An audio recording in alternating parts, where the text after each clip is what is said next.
Hey, everybody, it's Eddie from Tokyo. This is your cryptocurrency update from Japan, and thank goodness it's over.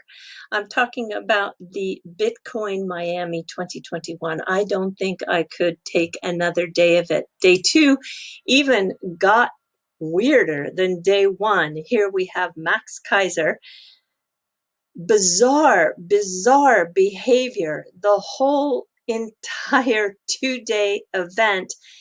He's ripping up fiat here. He's on the Crypto Man Ran live stream from the event. And what he says is just strange, that he's bragging that because of his Bitcoin holdings, he can buy politicians. Business, you're going to be toast. Max, do you know that it's a criminal offense to tear up? Do you know that with the Bitcoin I have, I can buy any freaking senator or congressman I want? I make the laws. He who has the Bitcoin makes the laws, man. We're not going to just sit around and let them. It's just unbelievable. This is a global asset in an ecosystem that requires mass adoption still. And then they give the self-proclaimed BTC cyber hornets the stage. This is damaging. I don't understand why the Bitcoin community doesn't understand that. Promoting toxicity. Not only do I think Bitcoin toxicity is important, I think it's absolutely necessary. And if you're against Bitcoin toxicity, you're against Bitcoin. And if you're against Bitcoin, you're against freedom, period. No. I am not against Bitcoin. I am absolutely not against freedom, but I am 100% against toxicity. I mean, they complain about Elon and his tweets. I think I heard more damaging comments coming out of Miami that is going to have to go into damage control, especially in a country like Japan, which is very conservative still. And the behavior that was so rude when they booed Mayweather, and the intimidation of images that came up during the advertising to never spend your Bitcoin, that's just ridiculous. And then you had suits like Novo telling the audience to stay away from the narrative of calling Bitcoin a currency, because if you do that, then the regulators are going to come down heavy on you. And there's Max Kaiser giving Bitcoiner baptisms. I mean, you might laugh, but you have to understand that this is a space that still is requiring growth. And I think that Ross Ulbricht, who is the creator of the Silk Road website, would be very disappointed if he were to have seen all these shenanigans. If you don't know who Ross is, please research. If you're in this space, you need to know about his situation. Well, when I talk about how Japan is trying to really increase adoption, they have a new Bitcoin consultation counter that just launched, and it aims to make crypto assets more familiar for people. I can tell you what happened in Miami is not going to go over well here. The narratives that were spewed out are, I'm positive, going to have a negative effect. And I don't think Japan is the only country that is going to probably have a little bit of pushback or a little bit of pause and wonder what in the world is going on. This is the company that's behind that counter. They are from a Tokyo foreign exchange service that has English, Japanese, and Chinese speaking clients. No doubt they are thinking about what to do now, because I think this was a huge step backwards for the whole entire ecosystem. And thank goodness we've got Mickey B. Fresh and Patty staying focused, and that is on the FlareNetworks. I've received many questions about claiming the Spark FLR token, those people who have the nano ledger. And so I'm going to put a link to this video that they uploaded about 13 hours ago. Please listen to it. It is really good in regards to the claiming process and the talking of different Flare wallets. This is a great video. I want to play just a portion for you. It is one that this portion is really it speaks to me because I'm in this space to make money, okay? And I think Mickey hits it on the nose when he talks about making money and Dogecoin. Have a listen. No, it needs to stop. They just don't do research and they just I'm sorry, I need to bring you to the 15-minute mark and 39 seconds. Here we go, from here. It's like, you know, it's the market going crazy. Doge is number 3 in payments in BitPay. So, you know, people should not be, I'm going to say this once again, and I'm going to keep saying this. In the community, there are noticeable influencers that continue to bash Doge, and they need to stop. Because it's going to be an F asset on the Flare network. What you think about it, what you don't think about it, it's being used in payments. And it's number 3 on BitPay. And it's being used by the Oakland A's, the Dallas Mavericks, to accept as payments. So people are using the asset. So, and it's going to be part of the community on Flare. So we need to come together as community and stop bashing. All right. So that's just one thing I'm going to say, just to our whole community as XRP. Stop with the bashing of Doge, okay? Because we're all going to be one on Flare. I just want to see that stopped. There's one particular person that keeps doing it, and it's very annoying. To me. I'm sorry. Yeah, I know. It needs to stop. They just don't do research, and they just blab on their YouTube channel. Yeah, and so Hugo made a very pointed statement. He was asked why they brought over Doge when he did the Twitter Spaces interview with them a few weeks ago, and he said it was because of the community. The community is rather open, it's very passionate and easier to work with, and sometimes like the XRP community, we have our downfalls in certain areas, but we're also very passionate as well. And I think like a lot of us have been pretty welcoming of Flare, which is exciting. So kind of bridging that gap for the Dogecoin people that are newer, it doesn't mean they can't learn. It's just they're a little, farther behind the 8 ball on that. So just got to take all that into account. Good point. They are, yes. Think of them as like newbies. And, we're experienced. We've been here a while. But that doesn't mean they can't learn. Everyone levels up their knowledge here. And that's the whole goal of crypto is you have to continuously level up to keep making money. And that's important. And the game's going to keep changing. Like DeFi now, in a year from now, is going to be very different. And you're going to have to level up your knowledge then to maximize it at that time. And it's going to be different than what it is right now. Yeah, exactly. Exactly. I totally agree. So it is part of the community. It is going to help you make money. They have a lot of liquidity. It is going to be excellent for any XRP holder to have this be successful in the unleashing of its value. So this is just, we need to get past this maximalist thinking and the toxicity that occurs in the entire crypto space. All right, if you are holding XRP and you have been holding on or before December 12th, and if you were using a self-custody wallet like a Nano, then you have 4 days, 12 hours, 54 minutes, and some seconds left to claim your Spark token. This deadline is June 11th. And by the way, I am on the ftso.uk website. They're going to be a delegator for FlareNetworks. That is where you can delegate your vote and make money right away.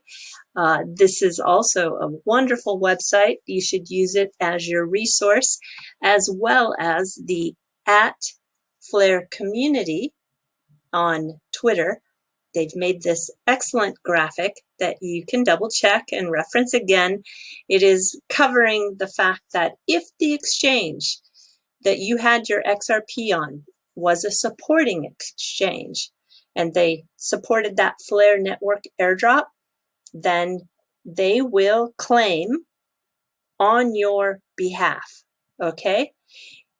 And if you have this XRP on one of those exchanges, then you will receive that Spark token when the Flare network launches. All right, that could be end of June, but I think it's going to be more like July. That's just what I'm saying, but I think I'm correct on that. It could happen sooner, but I think put it in your mind a early July or mid-July launch. Now, if you were on Binance US, you do need to fill out a form. And if you were on a self-custody wallet with your XRP, you'll need to go through the claim process with the XRP toolkit. And that toolkit is not difficult. I will put a link to it in the description below.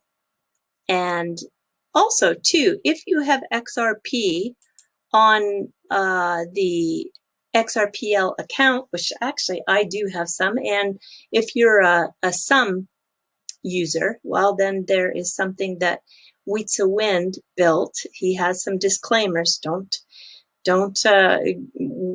think that he's part of FlareNetworks. He's not, but this is a tool for the people that have XRP on the XRPL accounts. Yeah, I do have some back from 2019, and I also need to make those adjustments so I can claim that. So it's not difficult. I'll put the links to this in the description below, and then I'm going to be just moving on and jumping to a new subject, which is talking about Ali. Ali G is part of the XRP community. She's in Australia, and she's getting busy on building community there. She asked me to do a little bit of a special video for her, which I'm going to do. I promised I would do it before the weekend is up. So don't worry, Ali, I am working on it. But in preparing for that, I started to just look at some other resources that I thought would be useful for her community to use. And oh my gosh, did I find some weird stuff out there? And I'm just going to tell you, there's some weird stuff out there. There seems to be a lot of new channels that are using this kind of text-to-speech software, so it's not a real human voice behind the websites, and the claims that they're making are just unbelievable. Like this video here, that XRP can reach $10,000 after the SEC lawsuit. Well, okay, the way they clickbait you is something that you really want to be aware of when you're in this space. If you're new to this space, just don't really believe everything at face value. And here's one that is similar, and it talks about how XRP is part of this secret plan, government plan that the population doesn't know about. Actually, the English was wrong. Secret plan that the population don't know. The English is very, very poor, so that gives me suspect to the quality of information. And then this is just crazy. Talks about XRP signing a contract, I think, with Bill Gates. I think I've queued it up. Listen to this. Currencies. XRP signed an agreement with the Bill and Melinda Gates Foundation as well, and XRP does not sign agreements. Sorry, XRP is a digital asset that is decentralized and isn't signing any agreements with anybody. This is just so much craziness in the last few days. So not only does the craziness exist in the Bitcoin community, but it is seemingly existing in the XRP community too.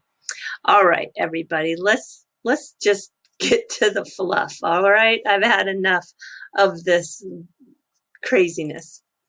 I'm going to show you a picture that went viral on Twitter, And yeah, it's kind of a triple take picture, right?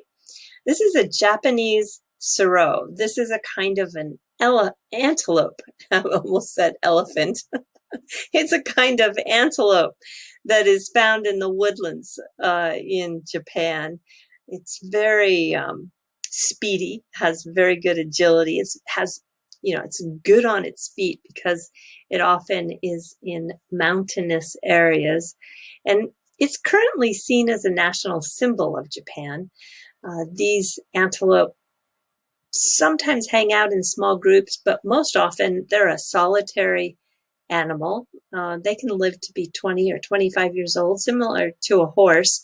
And the animal marks its territory with the glands found under its eyes. So what you see here is not 4 eyes, like the person who took the picture thought that they saw. No, these are actually over swollen glands. So they can bring that swelling down by rubbing them on the trees. And obviously this one has not felt compelled to mark its territory, so it does look like it has 4 eyes. Here is what they look like in the wild. This is a mother and a child, although they're kind of interesting, aren't they? Very, very, very different looking. Yeah, I've seen a lot of antelope in my day in the United States, but never have I seen one that looks like this. And I have not seen one myself, but they don't have any real natural enemies, so they're quite tame and they don't run away when you do encounter them. So I read about them. They will kind of just look at you and continue to eat. They're vegetarians. And yeah, I hope someday I can see one in the wild. And then just talk about a new product design with the cup ramen. In Japan, the cup ramens have this sticker. Let me just play this a little bit for you. I don't think the cup ramens have this in the United States, but they have a little sticker or a seal so that when you put in your hot water, you take that sticker from the bottom and you put it on the top and let the noodles sit for 3 or 4 minutes to get all of the ingredients and the noodles just at the right tenderness. And so this is something that has been done for years, but they changed the design. They moved it now to these 2 tabs on the side. And in doing so, they have saved on tons and tons of plastic that was thrown away. I mean, I think it was like, what was it? 33 tons of, see if I can find it in here if they have it. Yeah, 33 tons of plastic garbage every year when they have this other design. So this small little change is going to make a big, huge difference. Very interesting, huh? Yep, I thought it was good. All right, everybody, do take care. Sayonara for now. Bye-bye.